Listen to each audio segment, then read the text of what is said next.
오늘 우리에게 주시는 하나님의 말씀은 신약성경 로마서 8장 18절에서 25절까지의 말씀입니다. 신약성경 로마서 8장 18절로 25절까지의 말씀입니다.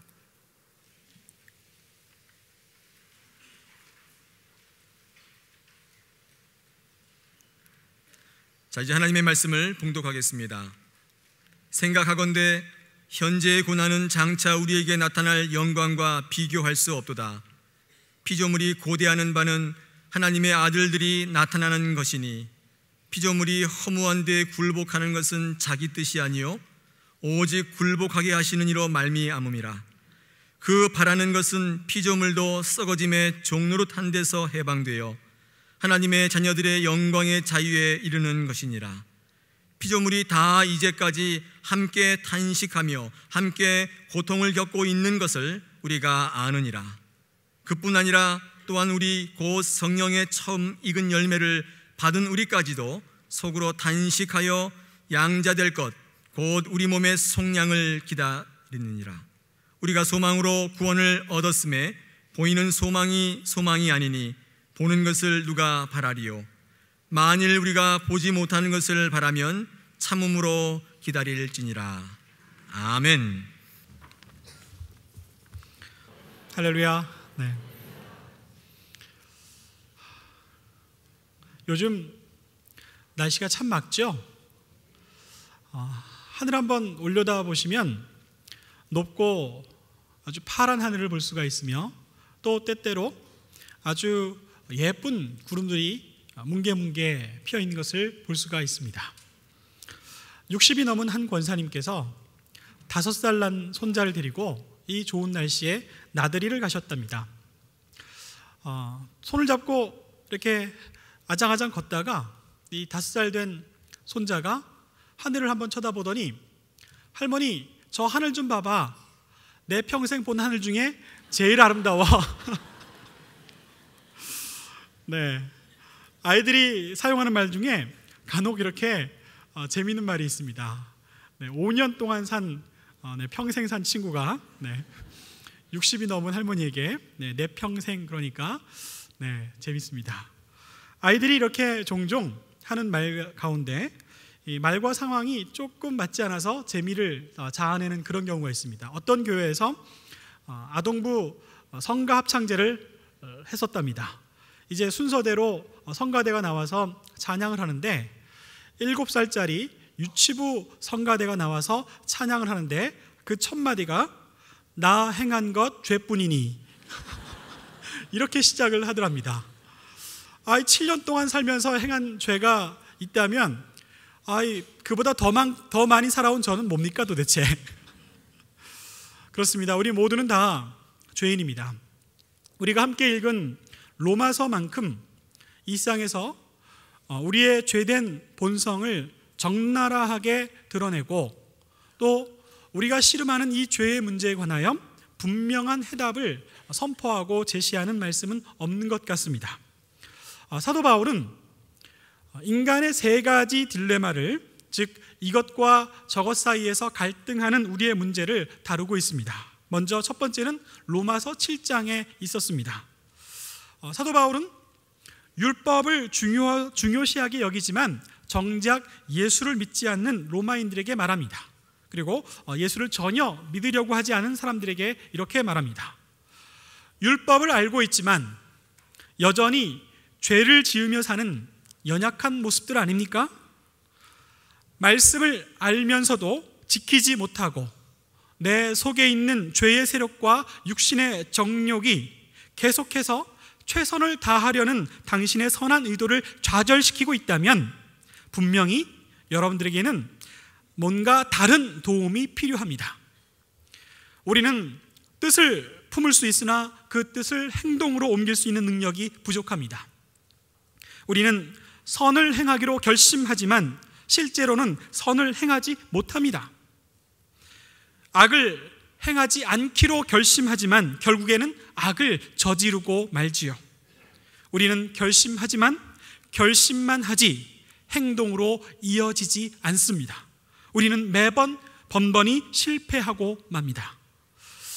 이런 일은 너무 자주 일어나서 이 정도 말하면 여러분 모두가 다 잘 알아들으시리라 믿습니다.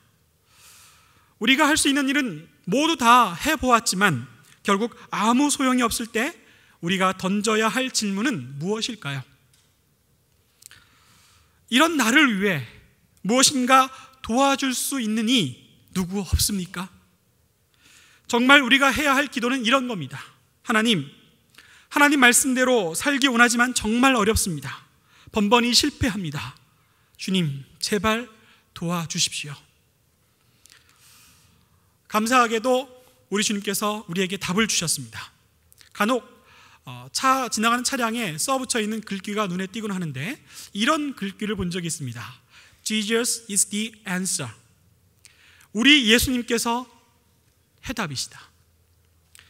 우리 주 예수 그리스도를 우리에게 보내어주시고 우리 모든 죄의 문제를 다 짊어지시고 해결해 주시는 놀라운 일을 우리 주님께서 우리에게 허락하여 주셨습니다.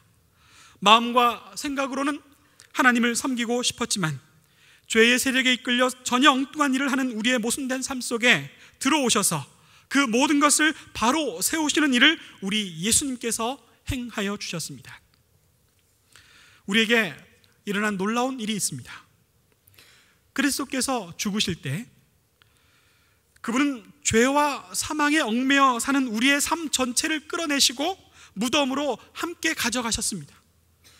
여러분이 이제 부활 생명 약속을 받았고 여러분께서 하나님의 아들로 삼아 주셨다는 이 분명한 말씀을 듣고 우리는 모두 이 세상에서 당당하게 살아갈 수 있는 사람들이 되었습니다. 로마서 8장에서는 두 번째 딜레마를 다룹니다. 무엇인고 하니 예수를 믿는 사람들에게 부활과 영생의 약속이 분명하게 있지만 아직 이 세상에 사는 동안 감당해야 할 고난은 남아있다는 것입니다. 경우에 따라 답답한 사정이 생길 수 있으며 감당하기 어려운 상황에 빠져 고생할 수도 있습니다. 우리는 육신을 입고 있기에 때때로 중한 병이라도 걸리면 아파할 수밖에 없는 사람들입니다. 때론 외롭고 고독합니다. 한 시인이 이렇게 노래합니다. 울지 마라, 외로우니까 사람이다. 이 땅에서 우리가 살아가야 한다면 이런 고난쯤 따른다는 것을 영생을 약속받은 우리도 알고 있습니다. 오늘 성경 22절에서는 우리에게 분명히 알려주고 있습니다. 피조물이 다 이제까지 함께 탄식하며 함께 고통을 겪고 있는 것을 우리가 아느니라. 예수 믿는 사람들은 모두 부활과 생명, 즉 영생을 살게 되지만 현재 감당해야 할 고난이 있다고 성경은 말씀하고 있지, 그리스도인이 되면 모두 다 무사태평 안위를 누리게 될 것이라고 말씀하고 있지는 않습니다. 사실 모든 사람들은 다 무사태평과 건강 장수를 원하고 있습니다. 이는 참 바랄 만한 일이지요. 그러나 약점이 있습니다. 사는 재미가 없을 수 있다는 것이요. 인생은 희노애락, 이 모든 것을 맛봄으로써 과연 사는 재미가 무엇인지 알아가는 것, 그것이라고 옛 지혜자들은 말하고 있습니다. 오늘 말씀을 보면 모든 피조물들이 다 탄식하고 있다 하는 말씀이 있는데 이 말씀도 맞는 말씀입니다. 얼마 전 저는 세상에서 가장 안정적이고 잘 사는 복지국가 노르웨이 사람들이 탄식하는 모습을 보았습니다. 한 젊은이가 오슬로에 있는 정부 청사를 폭발하고 젊은이들이 모여있는 섬에 잠입하여 1시간 동안 무차별로 총질을 하여 수많은 사람들이 한꺼번에 목숨을 잃었습니다. 태평한 나라 노르웨이 사람들이 이 일로 모두 탄식하며 눈물 짓는 것을 보았습니다. 동물과 식물들도 탄식하는 것 같습니다. 저는 동물원에 갔다가 고릴라가 그 눈에 눈물이 가득 고인 채 자기의 가슴을 치며 탄식하는 모습을 보았습니다. 자연도 탄식합니다. 인간이 우리 자신을 위하여 이 자연 세계를 마구 훼손해 놓았더니 상처 입은 자연이 이제는 우리가 한 번도 겪어보지 못했던 아주 큰 자연 재앙으로 울부짖는 것을 우리는 봅니다. 사실 모든 인간들은 탄식할 수밖에 없는 사람들입니다. 그 이유는 바로 우리 모두 죽게 되어 있기 때문입니다. 우리는 모두 도살장으로 끌려가는 양 같은 신세입니다. 인간이 반드시 죽게 되어 있다라는 이 진리 앞에서 어느 날 갑자기 찾아올지도 모르는 죽음 앞에서 두려워하며 울 수밖에 없는 것이 바로 살아있는 모든 생명이라고 말할 수 있겠죠. 모든 피조물들이 탄식하는 근본적인 이유도 마찬가지입니다. 20절과 21절 말씀에 이렇게 기록하고 있습니다. 모든 피조물들은 모두 허무한데 굴복당하거나 썩어짐의 굴레에 갇혀 있기 때문이다 라고 말씀합니다. 우리가 보고 있는 이 모든 세상 만물, 피조물들은 시간이 지나면 다 허무하게 사라질 운명 때문에 탄식할 수밖에 없다고 성경은 말씀하고 있습니다. 그러하기에 이러한 허무한 것과 썩어질 것의 지배를 벗어나기를 고대하고 있다라고 성경은 선포하고 있습니다. 사랑하는 여러분, 인간의 삶이 끝날 때까지 우리도 피조물로서의 구속을 벗어날 수 없기 때문에 어쩔 수 없이 고난을 맛보게 되지요.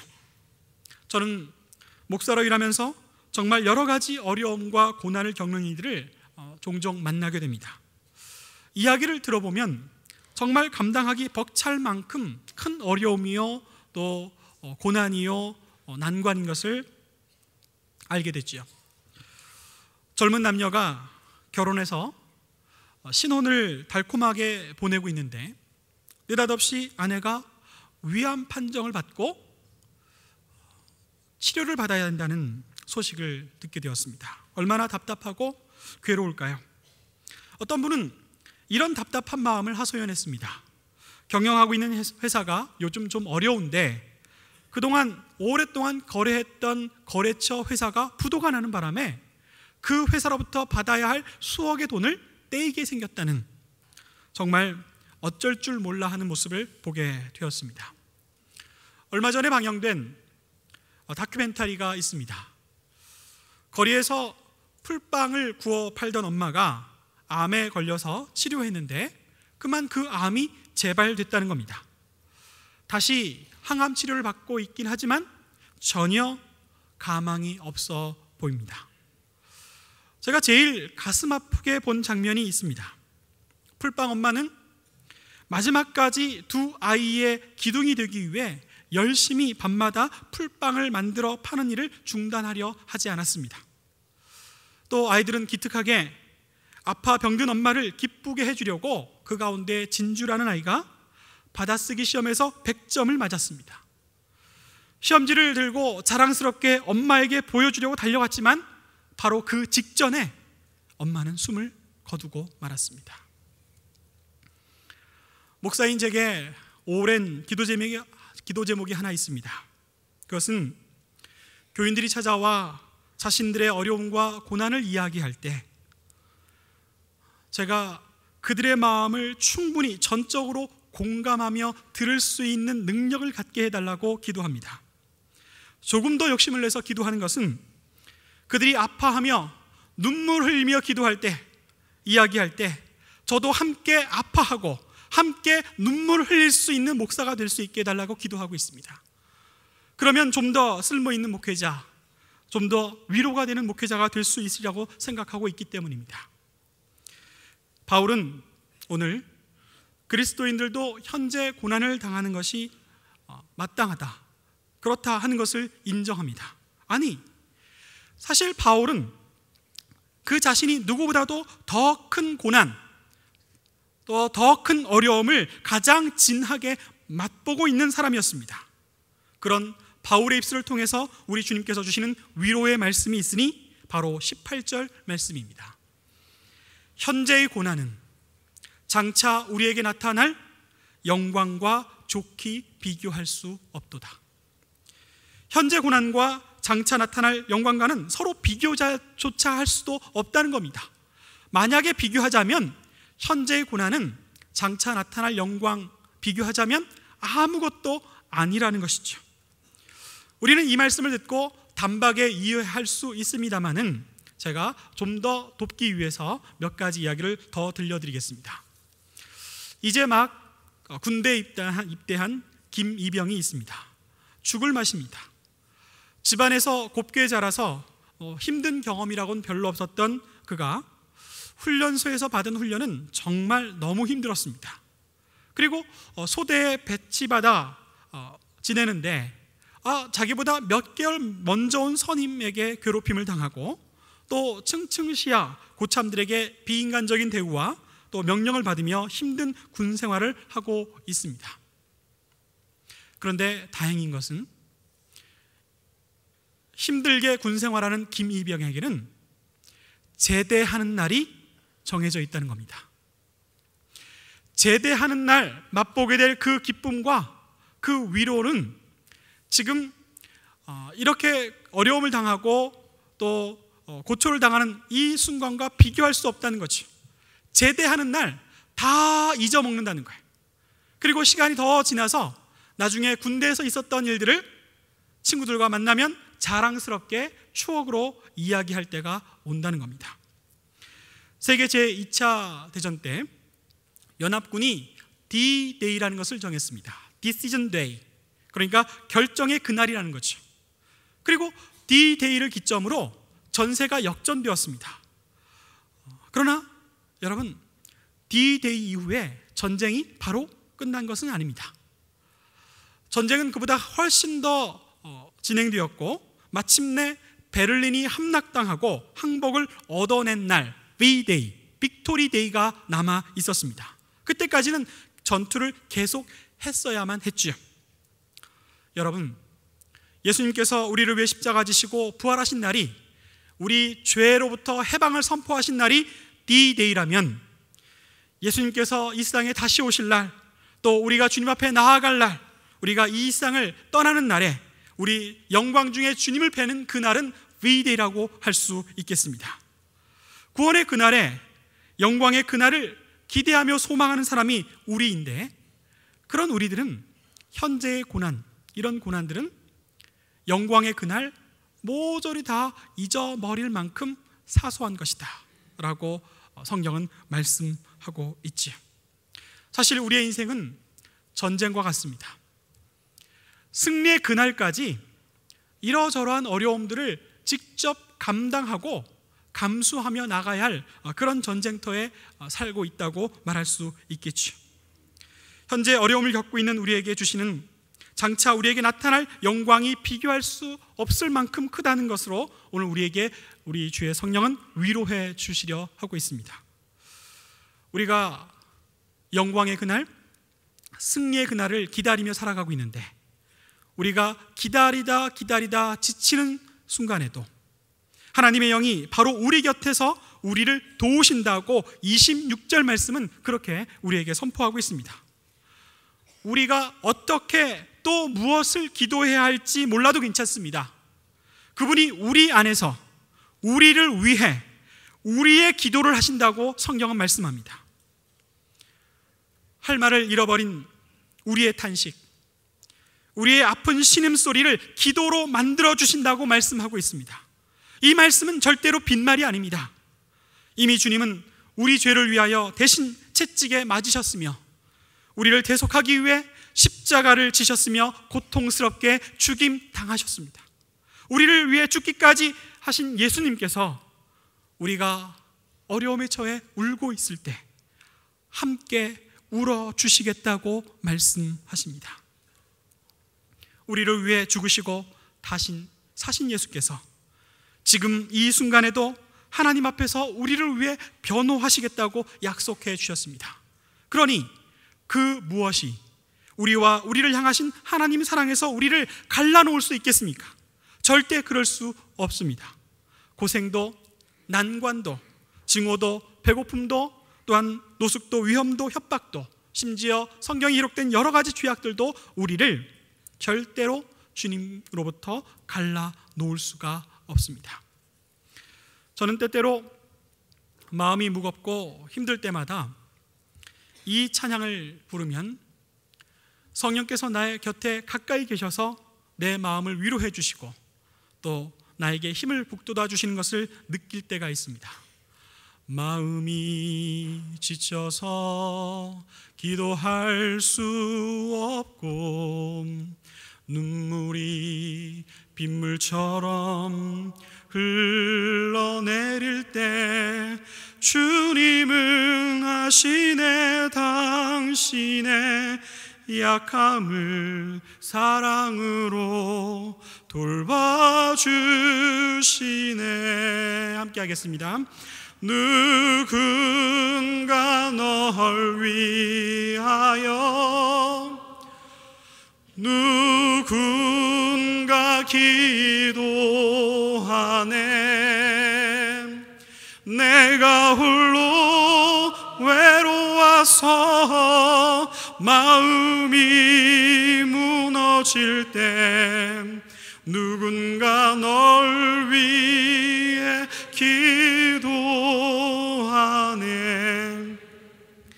당신이 외로이 홀로 남았을 때 당신은 누구에게 위로를 얻나?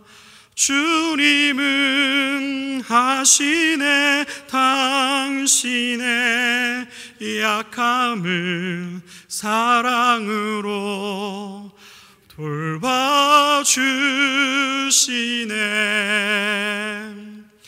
누군가 널 위하여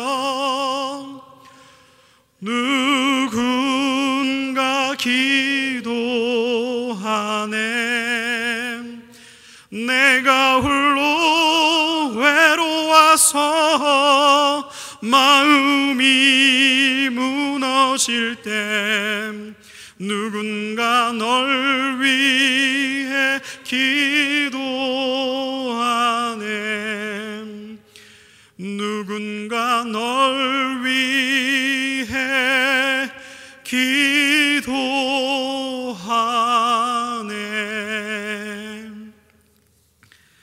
그렇습니다, 여러분. 오늘 성경은 약속합니다. 성령께서 이루 말할 수 없는 탄식으로 우리와 함께 울어주시고 우리를 위해 울어주시고 우리의 모든 아픔과 신음들을 기도로 바꾸어 주시고 우리 주님 곁에서 열심히 우리를 도와달라고 우리 주님의 보좌를 흔들어 주신다고 약속하고 있습니다.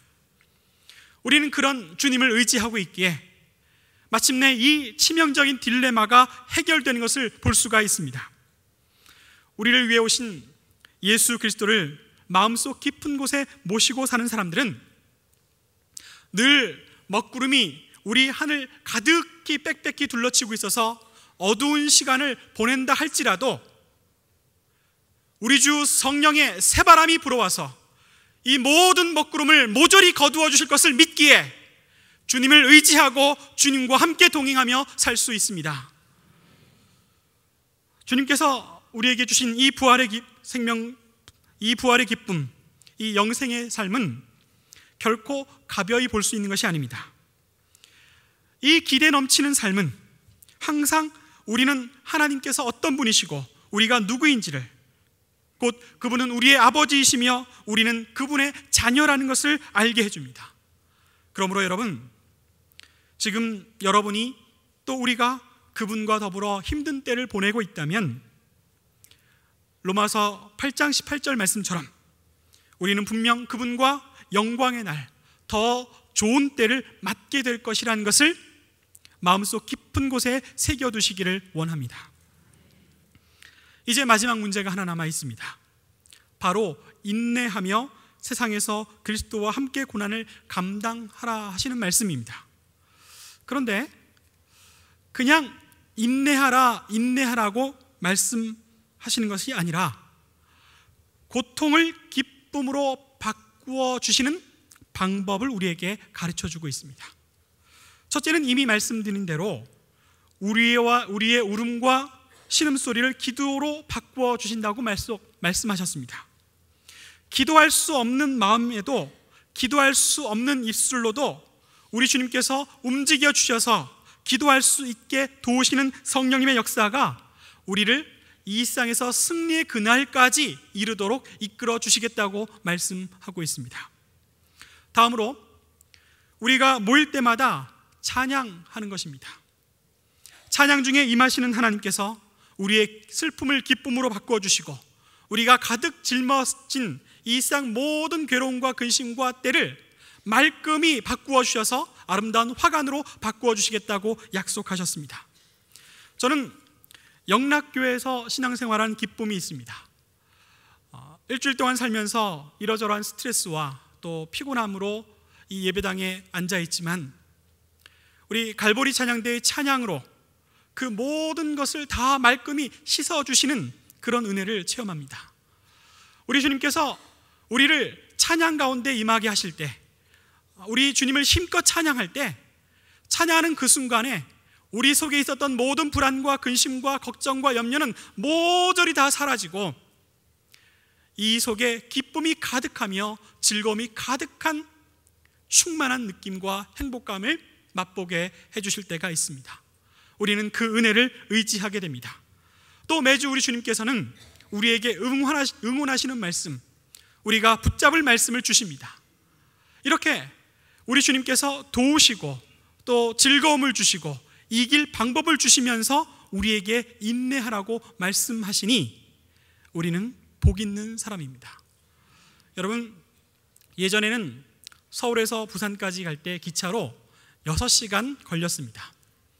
6시간 기차를 타고 가는 일은 몹시 지루하고 힘든 일이었습니다.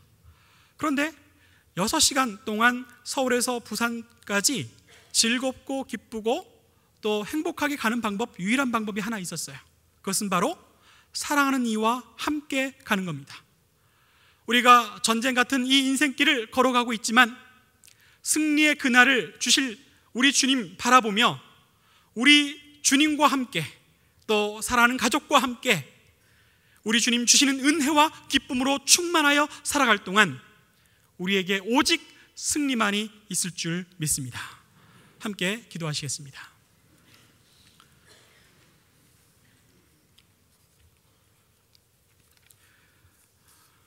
우리 모든 죄의 문제를 우리 주 예수 그리스도의 십자가에 다 맡겨주시고 우리 주 예수 그리스도의 그 귀하신 보혈의 피로 우리를 구속하신 은혜를 찬양합니다. 우리 주를 믿고 약속을 붙잡고 살아가는 저희들이지만 그러나 이 상 가운데 이러저러한 어려움과 또 고통 가운데 있다 할지라도 우리 하나님께서 도와주신 것을 믿고 또 승리의 그날이 우리 눈앞에 있음을 소망하며 나아갈 수 있도록 인도하여 주옵소서. 기도와 찬송과 말씀으로 세상 어려움들을 인내하며 이기게 하시는 우리 하늘의 놀라운 신비가 우리 삶 속에서 구석구석에서 경험될 수 있도록 인도하여 주옵소서. 모든 말씀 우리 주 예수 그리스도 이름으로 감사 기도드리옵나이다. 아멘.